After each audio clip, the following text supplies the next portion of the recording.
Hello, this is Robert Rodriguez. People often ask me if I storyboard my movies. And El Mariachi, I didn't storyboard anything. Usually you make storyboards to communicate to your crew and to your actors what it is you're trying to accomplish.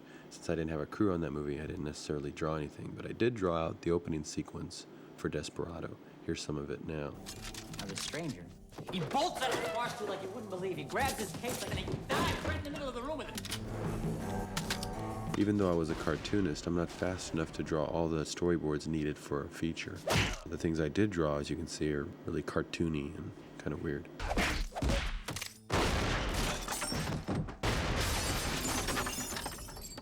But I chose to do it myself because if you hire a storyboard artist, he's making your shots and your camera angles and in a lot of ways directing your movie for you. So to avoid that, if you can draw, do your own boards. If you can't draw, this alternate method I'm beginning to use more of. In a lot of ways I like it better. It's video storyboards. I'll take a video camera to a location, even if it wasn't finished, with the actor, with a DP, with anyone else who might gain anything from it, and actually show them the camera angles you're going to do. When you're actually filming the movie, there's so many people asking you questions, it's very hard to concentrate. If you do it ahead of time, you'll have a much clearer game plan of what you're going to do on the day of shooting. So as you see, I set up my camera kind of wide for the wide shot, and it's going to look just like this in the final picture because I'm the camera operator both on the video and in the final film. It just gets it kind of very clear in your head what it is you're going to be doing. Okay. I walk Antonio through it also and just start getting my shots. I mean, I know when he walks in, I want it to be a very strong entrance. The reason I had to be so prepared on this movie was because at this time, Hong Kong action movies were the best action movies in the world. Movies like The Killer and Hard Boiled had over 120-day shooting schedules. This movie, I was only going to have 38, so I couldn't be screwing around. I had to really know exactly what I was going to be doing, have all my shots chosen ahead of time, because for this particular sequence, we only had 2.5 days to get everything. I'm just looking for work. There's no work here.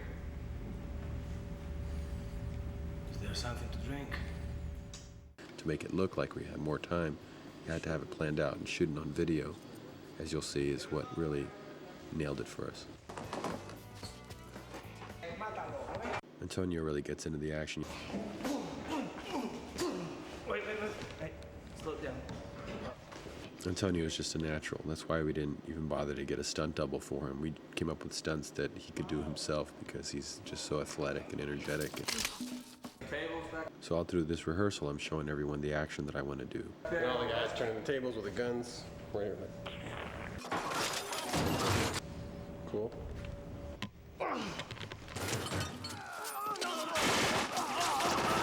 I would write these action scenes into the script, and then stunt coordinator Steve Davison's job was to come up with a safe way for us to pull them off. Slow. The speed has to, I have to be able to react to the...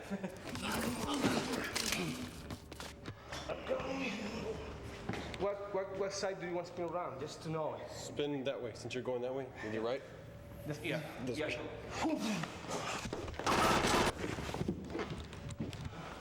Start your crawl again from over there. All right. Everything ends up running a lot smoother and safer, and we're able to get a lot more done with the time that we have. And it saves me time later because I won't shoot what didn't work. I'll only shoot the stuff that I know I'm going to use, and I figure that out on rehearsal. I'm kind of looking around.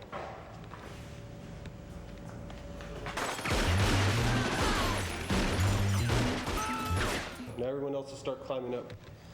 Real slow. Okay. Ready? Go ahead. Real slow. Tell each other what to do. I'm operating the video camera here, but since I'm also going to be operating the film camera when I actually shoot this, I've got a great sense of what it's going to look like later by taping it first. Now.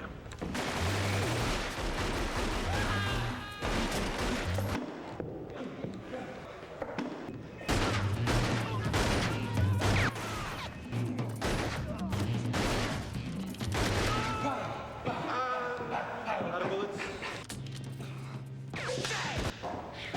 Okay, then you...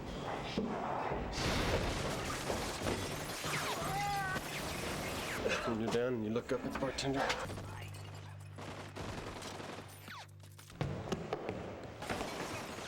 Here's a shot that I only storyboarded a couple of shots for this sequence. I had this idea of Antonio falling on his back and kicking a guy off of him, and the guy would go flying into the air.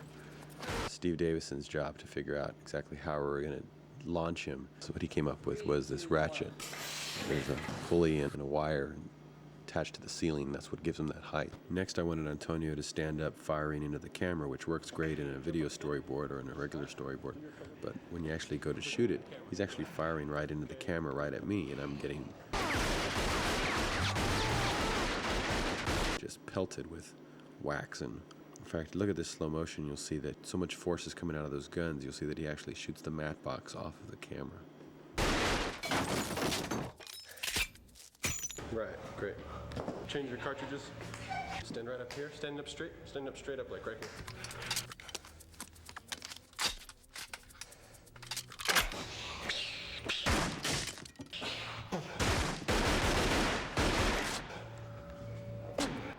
There's only one way to get a shot like this. Easy to write, easy to storyboard, not so easy to shoot. The only way to get it is to lay on the floor with the camera handheld and have everybody fall on top of me. Yeah.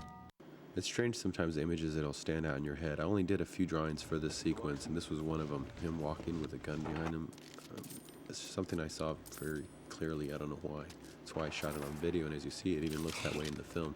I guess more than anything, it conveyed sort of an attitude I was going for. Hey, you. Get up. Come on. This is my second AD, and he did so well I put him in the movie as this character. Because, I mean, he was wiry and tough, and it's fun sometimes using your crew as cast members. They get a big kick out of it. It's good for the morale of the crew when you're trying to get so much done on such a short schedule. Click. And this is my first AD, but done here rehearsing with Antonio as I videotape this sequence to really get it clear in our heads, because I know this will be the last part of it. And it's going to be down to the wire when we go to shoot this, so we got to have everything planned out. So now what? Put the guns down. Very slow.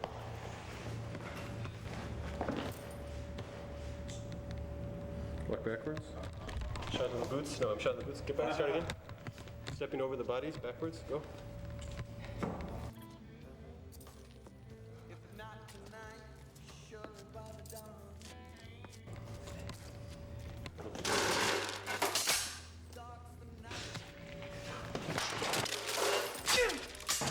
Can you grab the same gun?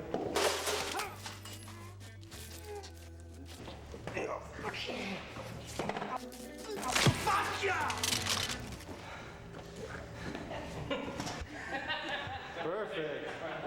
Then you write your note. I mean, right here, I'm just holding the video camera over my head. You know, on the day of filming, I'm going to have to get the camera up somehow on a platform. But right now, with a video camera, you're free to get all kinds of wild shots and try things out. Some sequences, I didn't have time to even video shoot. Sometimes they were too complicated, like the scene on the rooftop. Rather than storyboard the whole sequence, I would actually just make one key drawing. Like, this is the drawing that's supposed to represent that entire shootout on the roof.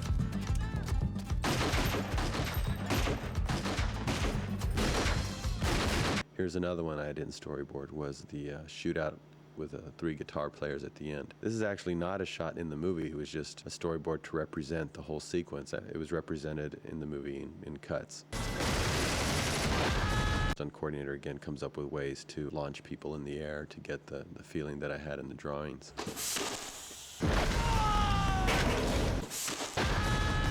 We did video storyboards for some of these shots. Like, here's a pullback shot, which on the day there was no time to get it, so I did it in cuts. Here I push in on Antonio, and on the day of the filming, I decided to push in straight on. Let's play. Go, Carlos.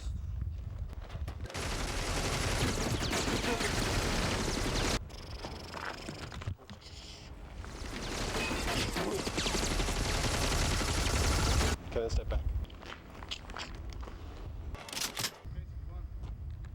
Ready? You're on.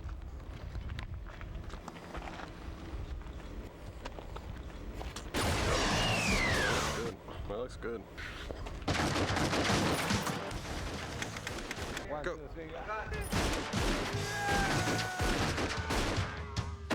Cool.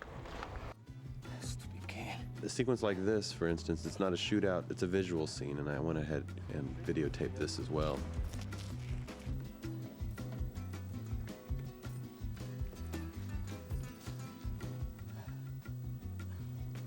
I think this is why I have so many streetwise kids in my movies. This is what it looks like in Mexico usually. You're driving around and here's a little kid and his little kindergarten buddies cruising the streets. I mean, you see that a lot down there.